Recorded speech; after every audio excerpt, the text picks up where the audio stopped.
जय श्री कृष्ण, जय माताजी, हर हर महादेव। ओम नमो भगवते वासुदेवाय। आज निर्जला एकादशीने महात्म्य આપણે સાંભળીએ। સર્વ એકાદશીનું પુણ્ય આપનારી નિર્જલા એકાદશી એટલે ભીમ અગિયારસ। જેણે એકાદશીના વ્રત કીધા છે, 5 પદાર્થ પામ્યા છે, તેને પ્રભુએ પોતાના કરી લીધા છે। અને એકાદશી કરતાં પણ નિર્જલા એકાદશીનું વ્રત કરવું એ બહુ ઉત્તમ છે। ધન્ય એકાદશી, ધન્ય એકાદશી।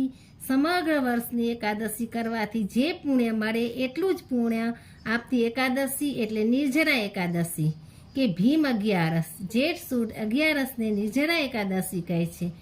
જેઠ માસમાં ભગવાન સૂર્યનારાયણનું રુદ્ર સ્વરૂપ હોય છે, તેથી પૃથ્વી પરના જળ સ્ત્રોતો સુકાઈ જાય છે। આ દિવસોમાં જળ એ જ જીવનનો અહેસાસ અનુભવ થાય છે। માટે આ દિવસે નિર્જળ એટલે પાણી વગર નકોડો ઉપવાસ કરવાનું મહાત્મ્ય શાસ્ત્રોમાં જણાવેલું છે। આ નિર્જલા એકાદશી સાથે મહાભારતની કથા જોડાયેલી છે। પાંડવોના 13 વર્ષના વનવાસ દરમિયાન ભગવાન શ્રી કૃષ્ણ મરવા આવે છે। શ્રી કૃષ્ણ પાંડવોને પરિવારની સુખાકારી માટે અગિયારસનું વ્રત કરવા સૂચવ્યું। પાંડવોના રસોડામાં એક બાજુ પરિવારના બધાનું ભોજન તથા તેટલું જ એકમાત્ર ભીમ માટે બનતું હતું। ભીમનું શરીર બળવાન હતું, તેથી તેમના જઠરાગ્નિ તેજ હતો, આથી તેને વૃકોદર પણ કહે છે। ભીમસેન એક ટંક પર ભૂખ્યા રહી ન શકતા, આથી વ્યાસ મુનિએ કહ્યું,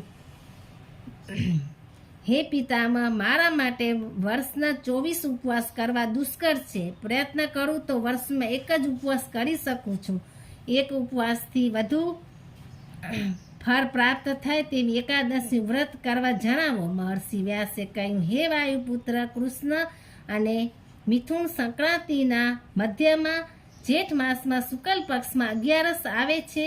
આ દિવસે સૂર્યોદયથી સૂર્યાસ્ત સુધી જળનો ત્યાગ કરી વ્રત કરે તો તેને સમગ્ર વર્ષની એકાદશીનું ફળ મળે છે।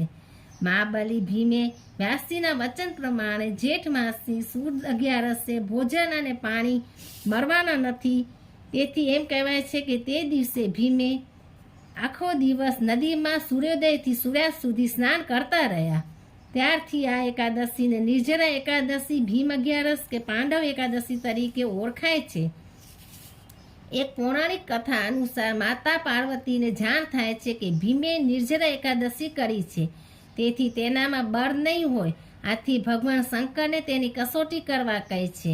શિવ કહે છે, ભીમના બળ માટે શંકા કરવી વ્યર્થ છે, કારણ કે તે વાયુપુત્ર છે।